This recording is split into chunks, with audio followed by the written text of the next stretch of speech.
Thank you. Man, that was unbelievable. And we could not be prouder. And you are a hard act to follow. So, I can't wait to see all the great things that you're going to be doing in the future. Good afternoon, everybody. All the participants, all the panelists. Let me start by just acknowledging that we have seen in the last several weeks, last few months, the kinds of epic changes and events in our country that are as profound as anything that I've seen in my lifetime. And I'm now a lot older than planned. I'm going to be 59 soon. And let me begin by acknowledging that although all of us have been feeling pain, uncertainty, disruption, some folks have been feeling it more than others. Most of all, the pain that's been experienced by the families of George and Brianna and Ahmad and Tony and Sean and too many others to mention, those that we thought about during that moment of silence. And to those families who've been directly affected by tragedy, please know that Michelle and I and the nation grieve with you, hold you in our prayers. We're committed to the fight of creating a more just nation in memory of your sons and daughters. And we can't forget that even as we're confronting the particular acts of violence that led to those losses, our nation and the world is still in the midst of a global pandemic that's exposed the vulnerabilities of our healthcare system, but also the disparate treatment and, as a consequence, the disparate impact that exists in our healthcare system, the unequal investment, the biases that have led to a disproportionate number of infections and loss of life in communities of color. So in a lot of ways, what has happened over the last several weeks is challenges and structural problems here in the United States have been thrown into high relief. They're the outcomes not just of the immediate moments in time, but they're the result of a long history of slavery and Jim Crow and redlining and institutionalized racism that too often have been the plague, this original sin of our society.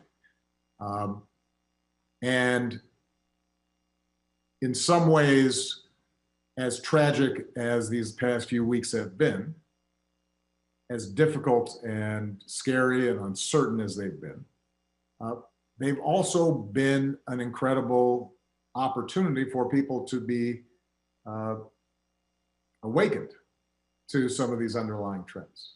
And they offer an opportunity for us to all work together to tackle them, to take them on, to change America and make it live up to its highest ideals. And part of what's made me so hopeful is the fact that so many young people have been galvanized and activated and motivated and mobilized. Because historically, so much of the progress that we've made in our society has been because of young people. Dr. King was a young man when he got involved. Cesar Chavez was a young man. Malcolm X was a young man. The leaders of the feminist movement were young people. Leaders of union movements were young people.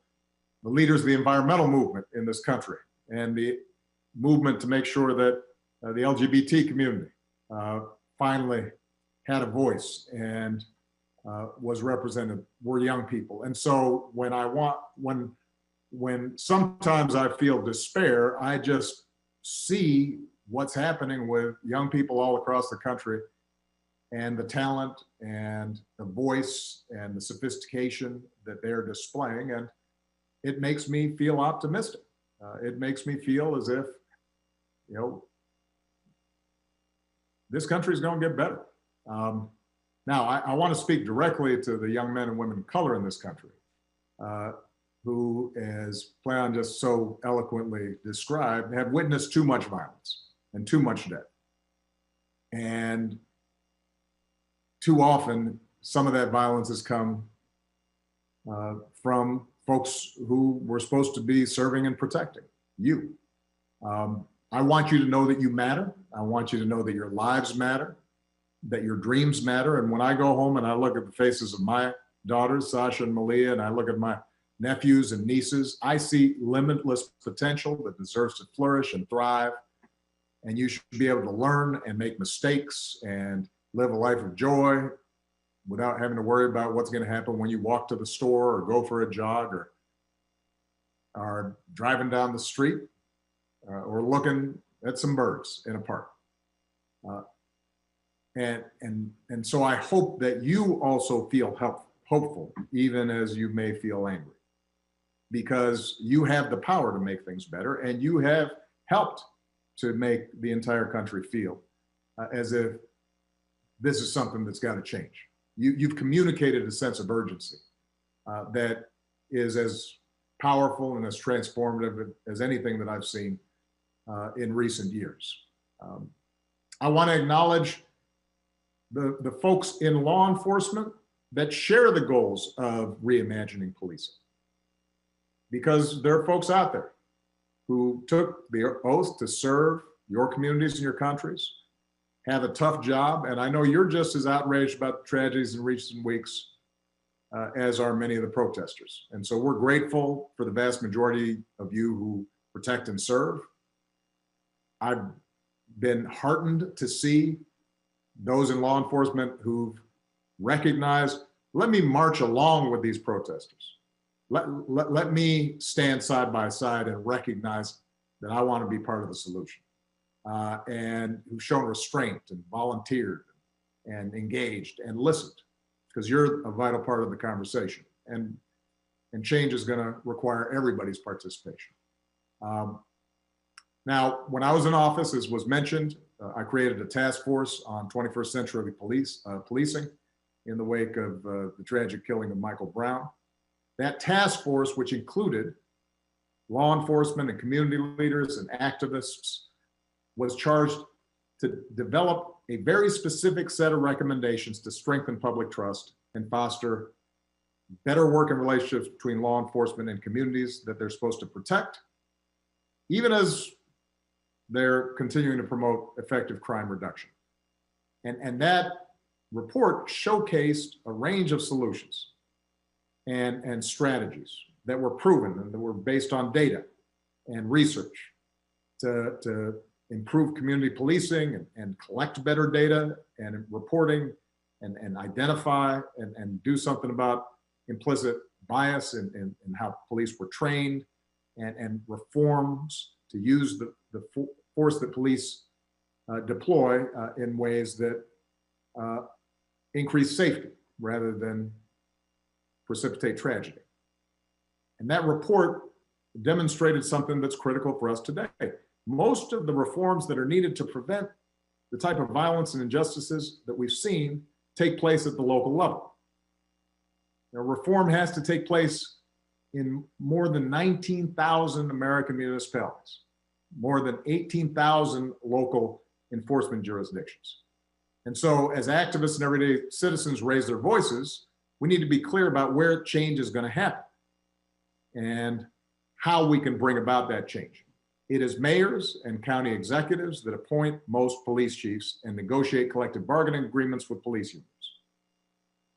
And that determines police practices in local communities.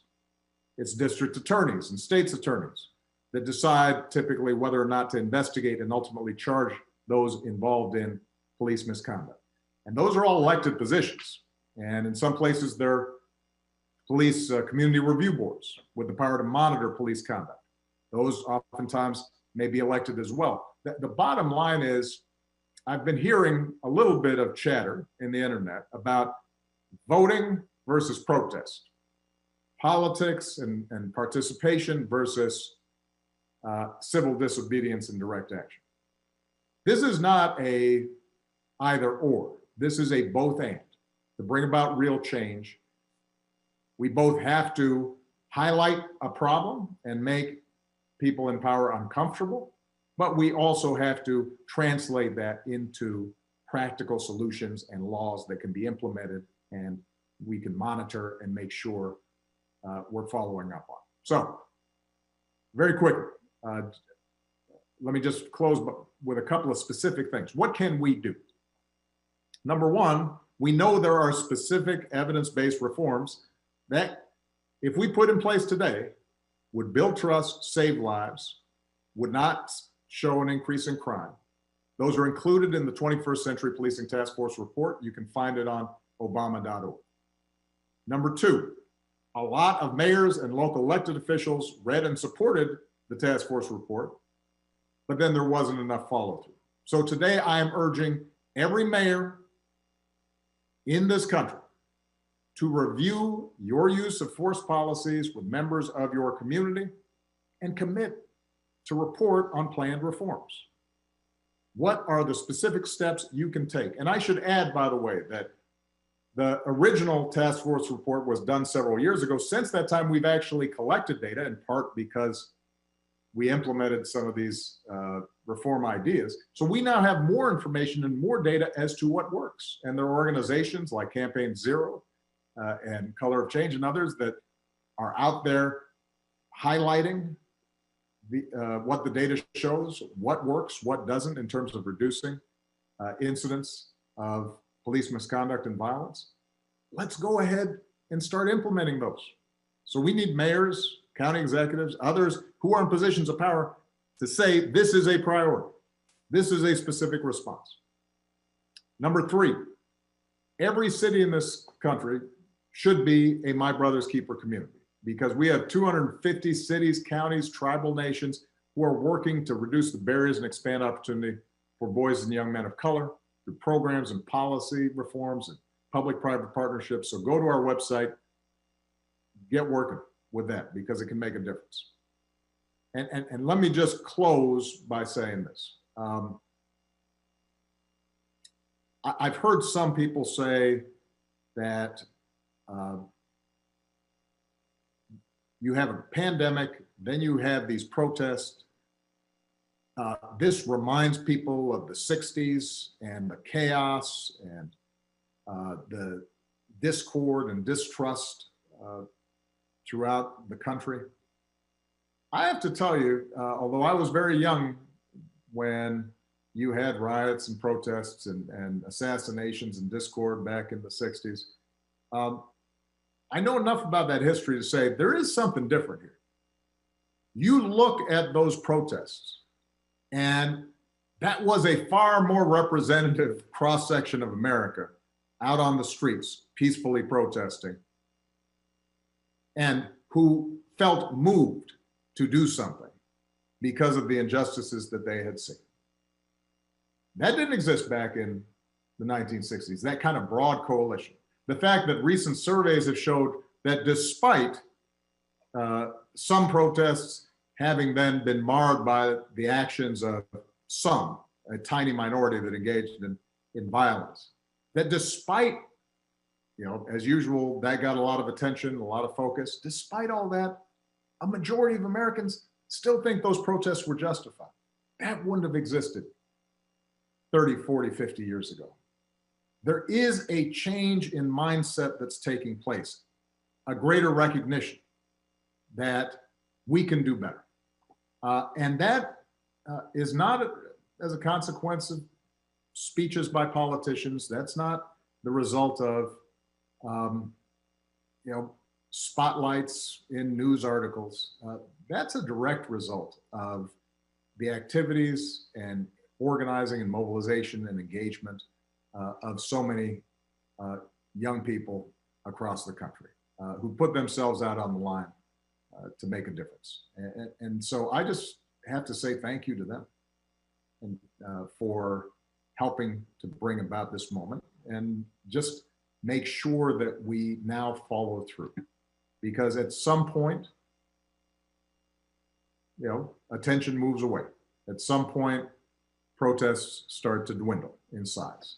And it's very important for us to take the momentum that has been created as a society, as a country, and say, let's use this to finally have an impact. All right? Thank you, everybody. Proud of you guys. And I know that we're going to be hearing from a bunch of people who have been on the front lines on this and know a lot more than I do about it.